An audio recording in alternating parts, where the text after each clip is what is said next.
Jan Egeland, welcome to the program from Rafah. Thank you very much. What is it like to be there and see it for the first time? We've heard a lot, we've seen pictures, we hear reports from inside.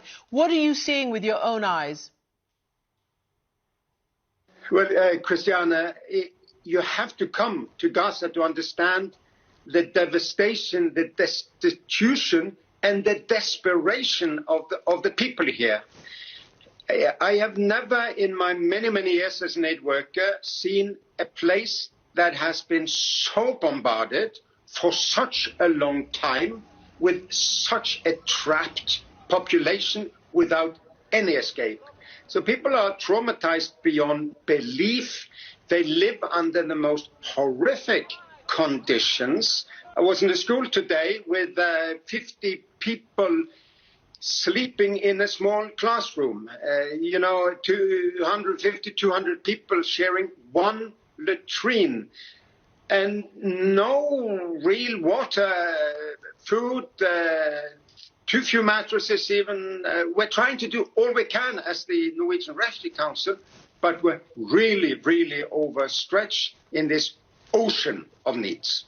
Jan Egeland, finally the international community has started to airdrop some aid. But what we saw was that some of it dropped into the sea. And the pictures are really ones of, total just panic. People are scavenging, people are fighting each other, people are trying to get the, plastic, I guess they're military rations. Can there be no better way of delivering aid even in the midst of a war? There can be a much better way, really, and it's up to Israel with the United States and Egypt to fix it. Of course, airdrops is something of a very last resort. You do that to besieged areas as we did in Syria when the Islamic State was besieging and so on. Jordan is doing some airdrops. It's very costly, it's very limited, and very hard to do. The solution is to get the Rafah crossing and Kerem Shalom to work according to its purpose and according to its capacity. I could see many hundreds of trucks lined up at the Rafah crossing when I came today. In Kerem Shalom, it has been days with only a handful of trucks, even though they have a much bigger capacity from the Israeli side. But there they let extremists block the aid to the children and women, the innocent, on this side.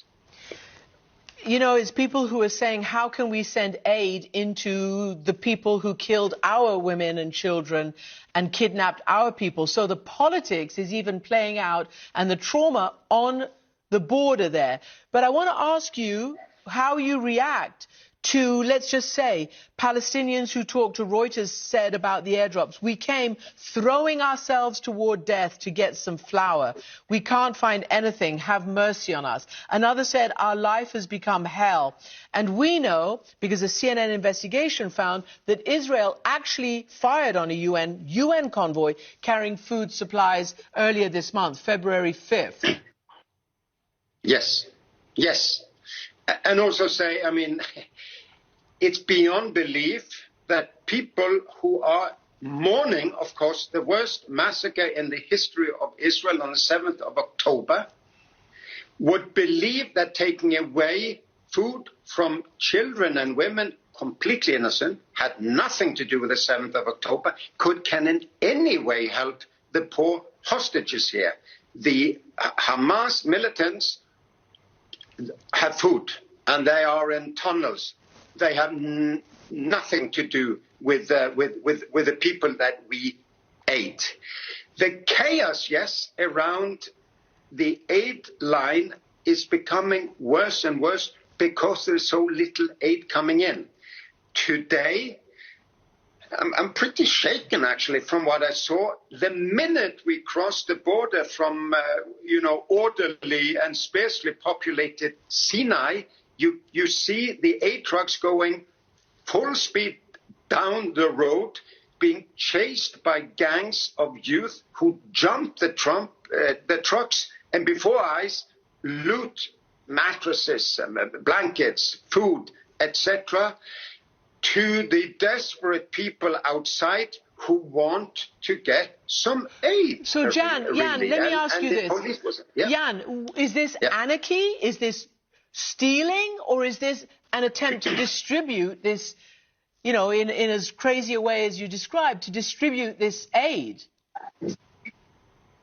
I think it is actually self-service by those strongest who have received no aid and who have grandmothers, children, nephews who are starving. People are not looting each other. They loot what they see as an international community coming with far too little to them. So then they take what they can get. We have a special way of going in with the NRC. We have had none of our trucks looted yet, and we do orderly distributions with local organizations who have to use their open trucks in a situation of desperation. And by the way, the police, which was supposed to have some order in this, was bombed repeatedly by Israel, the blue uniform police. So they are gone. Now they are in civilian clothing trying to shoot in the air. No, it's really also anarchy in some places. Let me ask you then, because you're in Rafah specifically, you probably had some access towards Khan Yunis, but what a lot of people are very concerned about right now, including the residents who we can manage to hear from, are in the north. There's a picture that we're going to play. It's a mother who says there's no more milk in the enclave, or at least up there. So she's wrapping a date in a gauze and letting her baby boy suck on it as if to suck all the juice out of this date. We have heard that there are stories of young children saying that they would rather die. We've heard adults say they're preparing to die. They think they will all die. Can you get to the north, where we understand there is a famine rising there? What do you know about the north? Will you go to the north? I'm not able myself now to go to the north. NRC has 8 aid workers in the north, and they are themselves starving. We got a little bit of food to our aid workers the other day, but the convoys have really been thoroughly looted from the desperation and lawlessness in this bombarded north. So there is very little aid. There is very little supplies there to start with. So famine is breaking out there. There's no other way to describe it, which again shows that the Karni crossing, which is also from Israel, Israel could fix this. They are the occupying power. They have the overwhelming military superiority. They could have convoys going over Karni crossing, which is in the middle area from where you can easily reach the north. It's very hard from here south in Rafah and Kerem Shalom area. Why do you think they are not? Why do you think a basic food and water and medicine supplies are not happening? Well, because of what is a misconception of military expediency, let's just smash the place and thereby reach very fast our military objective. They're not reaching, haven't reached their military objective after all of these months. So I hope that to see some sanity and humanity on the Israeli side. This is not the Israel I know from 40 years of cooperation, including through the Oslo Agreement. Then there was always possibilities to reason and to get aid to Palestinians in need. I hope to see days where this comes back. So, Jan Egeland, you obviously have to have Israeli coordination, permission, whatever the word is, to get in, even from Rafah, even to talk and see what they need there. So what are you now saying to your Israeli interlocutors? I mean, do they understand the extent of the humanitarian catastrophe? Well, I wonder, of course, there is this dehumanization on both sides. So of course, on this side, people are naturally concerned with famine among children. On the Israeli side, it is the hostages that is the number one and only issue.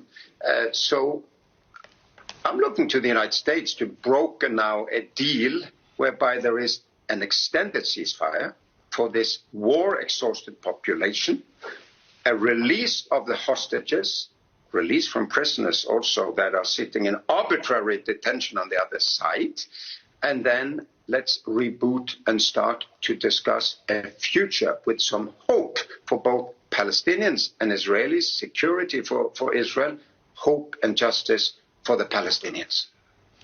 It's really such a disaster. Listening to you is very, very disconcerting. Jan Egeland, thank you very much indeed. Thank you. Thank you for having me.